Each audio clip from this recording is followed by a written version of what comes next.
Hello, welcome to the Creative Metaphysical Store.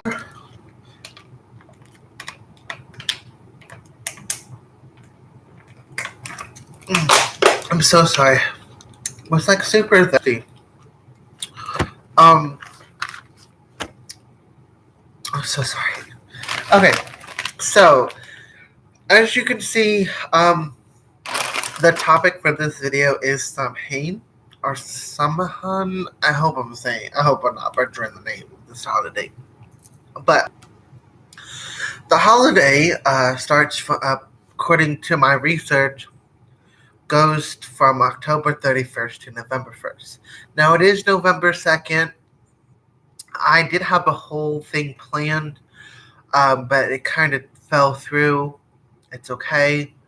But I will do some Samhain rituals on another live broadcasting when Samhain comes around again.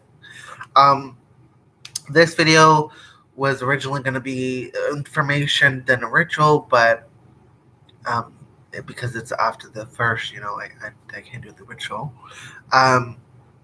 But it usually starts from October 31st to November 1st. It's a time where you can connect with Morrigan or Cruach. I hope I'm saying her name right. It also marks the Celtic New Year, okay? And it also represents the end of the harvest season and summer endings, okay? That's right there. It also is, from what I've gathered from Morrigan, she recommended people do bonfires and candle workings during that time. Fire is also the destruction and the creative life, and this is a good time to banish, do any baneful magic, shadow work, protection work. Because the veil is so thin during these 2 months, the veil of life and death specifically, you could use this to do any ancestral work. I wanted to add to what she said. To ancestral work, shamanic journeying would be a good time to do it, but be careful. When you are going to go into trance, you best put that circle up.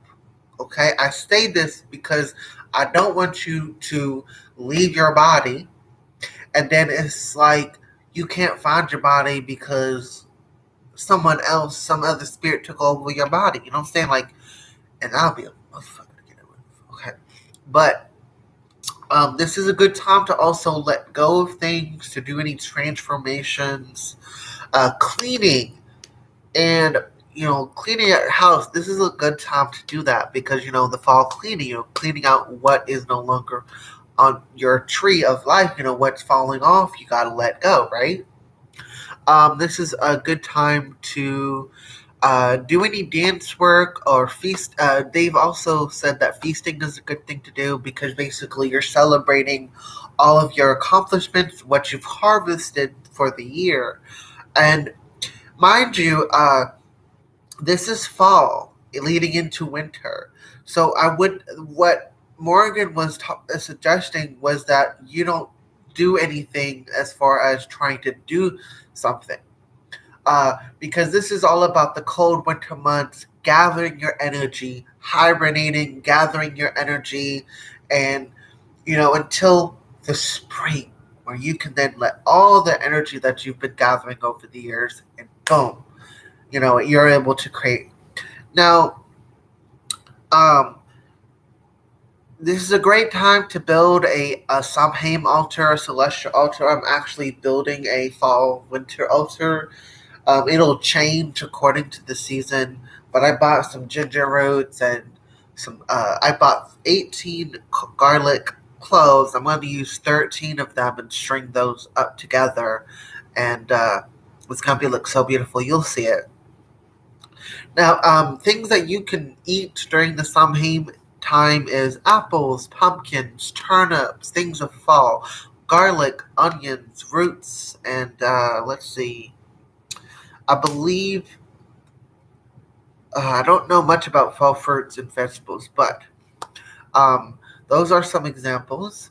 Um, I also wanted to talk about this because pumpkin. I kind of wish I was able to have acquired a pumpkin. I don't have a pumpkin, but pumpkins represent wealth and abundance and prosperity and harvesting, right? Well, instead, it also can be used for baneful magic too. So, what I would recommend is say if you got like a lot of anger, right? Maybe like hack, slash, and poke, or if you want to do a sigil for anger, make a sigil make a sigil out of your anger or anything like that. And, you could use that and then let it rot because you're basically then gonna once it's rotted, put it back into the ground or throw it out into your dumpster that is away from your property. So that way you're basically enacting the banishment that it is decaying, it's dying, it's completely being removed from your life. Because then what you want to do as it starts to die, you'd want to start writing a list of what it is you're wanting to create, and then to get a plant of some kind, whether it be a flower or something that can grow in both harsh and conditions and good conditions, like maybe a cactus, okay, that doesn't need a whole lot of water, with some that grows flowers, right? Or like I think it's perennial that kind of comes back every year, right? Um, something like that. And what you're going to do is take that list, put it in the ground, and you're going to tend to that flower or whatever the plant you've chosen, and with your attention, and watch though that be created, growing into life. So that's some good stuff that you could do. Um, yeah, it's also a great time to work with Hestia too.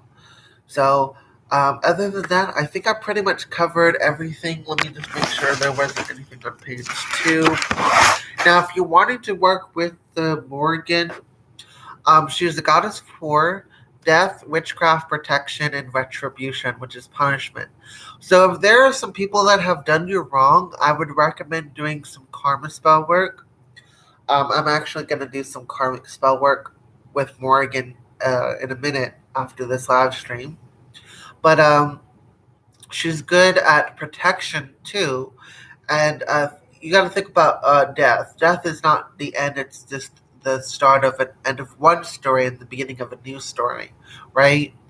So it's like, you know, I kind of feel like transformation is definitely involved, shedding of old skins.